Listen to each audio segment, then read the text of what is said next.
What is happening, everyone? Welcome back to G-Ball Vision. Thank you for stopping in. Today we have a very unique knife to take a look at. Before we get started, double check and make sure you are subscribed to the channel. I would love to have you here. And before you head out, do me a huge favor, hit that thumbs up button. Greatly appreciate it, everyone. And feel free to let me know what you are carrying in your pockets today down in the comments. Love hearing from you guys.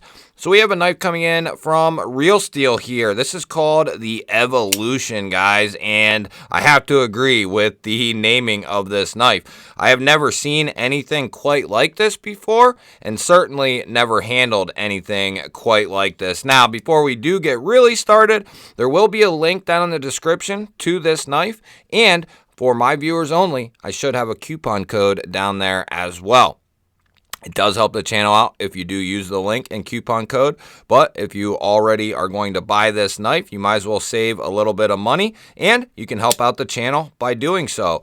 So we're going to be looking at the Tanto variant, and what I mean by that is they also offer a drop point version of this as well. So we have a harpoon drop point Tanto style blade here. We have a heavy stone wash on it, coming in S35 VN, which I think is a very good steel for this type of knife, this type of design. I was trying to think about it, and I think the only other steel that I would have rather seen on this knife is maybe something like Crewware, something that is, you know, really tough.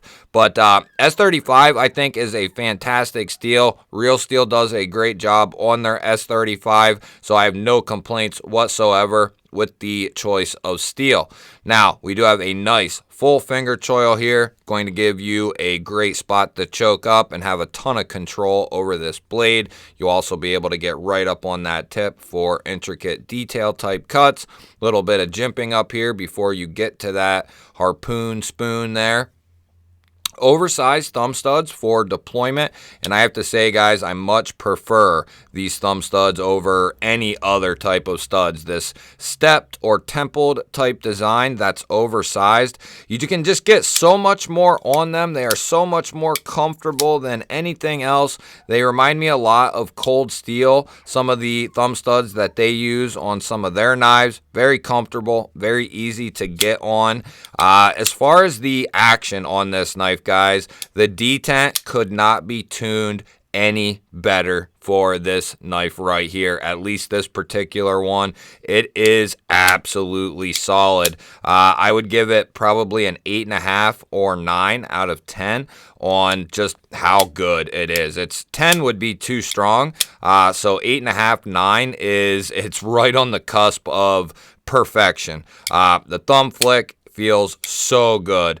The reverse flick, you can literally get a wind up on it if you're using your nail. If you use the fingertip, it is a little bit easier, but still gives you a nice, satisfying reverse flick if you don't catch it on your Band-Aid there. And the reason for the Band-Aids is because I have really butchered up my hands lately. Anyway, we have a full titanium handle here, titanium backspacer. It looks to be a two-piece backspacer. We're going to do a separate video and do a full disassembly of this knife to answer a few questions that I have. Number one is this a two-piece? Can this be removed? You know, that sort of thing. Is this two pieces? Can the glass breaker be removed? Can this be removed? You know, answer some of those questions. The other question I have is, what kind of washers do we have going on in here? It is washers, not bearings, and I have no problem with that either, because this thing already out of the box is extremely smooth on the open and the close. I mean, you literally just cannot get any better than what this thing came out of the box. As far as the opening action and the closing action, there's no way really for it to get any better than it already is. So I'm interested to see what kind of washers we have going on in there. And I think they do have it oiled or greased. I saw a little bit of oil, I believe, or grease down in there. So I wouldn't mind cleaning this up. And I bet the action gets even better if that's possible. But we do have a full titanium handle here, titanium pocket clip, and speaking of the pocket clip, we'll go ahead and see what this looks like in the pocket for you guys. This is going to be a full size knife. Now we will have about a 1/2 inch poking out of the pocket, which for me is perfect because this is going to be a user for me, so it'll be easy in, easy out of the pocket. As far as the button goes, you might have questions as to can that button be hit in my grip? Well, I can show you that I can put my pointer finger right on this button, put my thumb over top of my pointer finger and squeeze down and try to push that button, and I still cannot disengage this knife. And the same can be said for lefty. You can squeeze down on that button and it's still not going to disengage. And the other thing I realized also is you're going to, right-handed especially, you're going to already be squeezing down on that lock bar to keep it engaged. So even if you are pushing on that button for whatever reason, you still have, not only is it not going to just because of how deep that button has to go, but you're going to be putting reverse, motion on this lock bar anyway.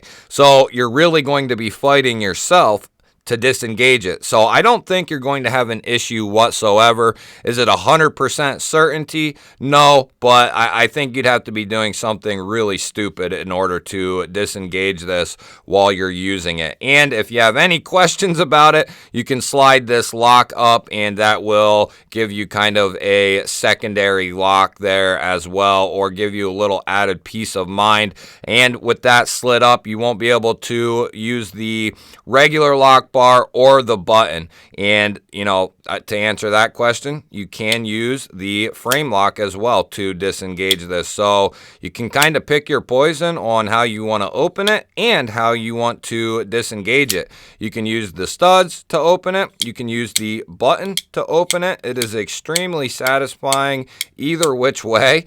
And then same for the disengagement. The lock bar works really good. They chamfered it out nicely. The button works extremely good. They put some texturing on that button.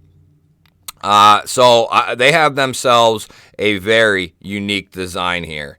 So I'll show you guys in my grip, which I have XL sized hands. If I'm in my standard grip here, I still have a little bit of the handle poking out. That's in the standard grip. If I choke all the way up, man, you have so much handle here that no matter how big your hands are, I think any size hands is pretty much going to fit on this unless you just have like quadruple XL size hands, like you have, I don't know. You have fingers like 3 inches around. But otherwise, normal people with any sized hands are going to fit on this thing, and I think going to be extremely comfortable, especially with this full-length backspacer. You guys know I love my backspacers, and that just adds such an ergonomic degree to these pocket knives that, and Real Steel, they do nothing but functional users. I mean, the designers they have and the product they put out, they're just meant to be used. They might not be the most flashy things in the world, that type of thing, but one thing that they do is they make a reliable, functional cutting tool. That's what they do, and I really appreciate that about them. I put them up there. Real Steel is up there with my preferences as to a knife that you are just looking for a tool that's going to hold up, do extremely well. I put Real Steel up there at the top, and at the top I put Real Steel, Cold Steel, and Off-Grid Knives. Those are like the three go-tos when it comes to just wanting a knife and it to be a tool that's going to last and last. And in the case of Real Steel, that is how I feel about them. The only thing that my question mark was, they didn't tool this for lefty carry. I don't believe that can be switched over. I don't think that it can be. But, I don't know about that. I don't think it's going to work, and I don't know how big of a deal that is. You know, I've been messing with it lefty and trying to continue using it lefty, and it feels very good. So, you know, the only issue would be you can't carry it lefty, but I think lefties will be able to use this very well because there's so much handle here that you can, and then, you know, you're used to putting your thumb down here, I'm going to guess. So you'll be able to get a very nice reverse and thumb flick off this guy, and you can even use the button like I said. So lefties and righties I think are going to be able to use this very well. It's just the fact that only right hand carry. This thing is awesome, guys. We're going to do a full disassembly of this knife in a separate video. And then we're also going to rush along an overview / short-term review. By the time you're seeing this, I've already been using and carrying this for probably 10 to 14 days already, you know, because that's about how far behind I am on scheduling, or that's how far scheduled out I am with videos. So I've already had this. The disassembly will be coming soon by the time you are seeing this. I'm going to try to put it fairly close behind this video, and then not long after the disassembly, I'll try to get the overview / short-term review on this out as well, because there's not a lot of information out there on this knife, and I'd like to get as much as I personally can out there as quickly as I can, because I think this is going to be a golden child for real steel. Once people start seeing this knife and seeing what it's all about, I think this is going to be a massive hit. I would love to see more companies start doing this button actuated frame lock. Not only are we going to do the overview and short-term review of this knife, but we'll test other things like, you know, how the edge is holding up, how that lock strength is, that sort of thing. We're not going to do that in this video, that way we're not extending the video any longer, but we will be doing all of that stuff in a future video. You guys will have to let me know what you think of this guy down in the comment section. I love hearing from you guys, especially on these newer knives like this one. Don't forget to hit that thumbs up button, guys. I greatly appreciate it. And if you're new to the channel here, well, we release videos just like this one every single day, sometimes twice a day. Hit that subscribe button, ring the little bell. We would love to have you here. Otherwise, guys, I'll throw up a couple of new videos. Go check one of them out. Have yourself an awesome day. Thank you for watching. I will catch you on the next one.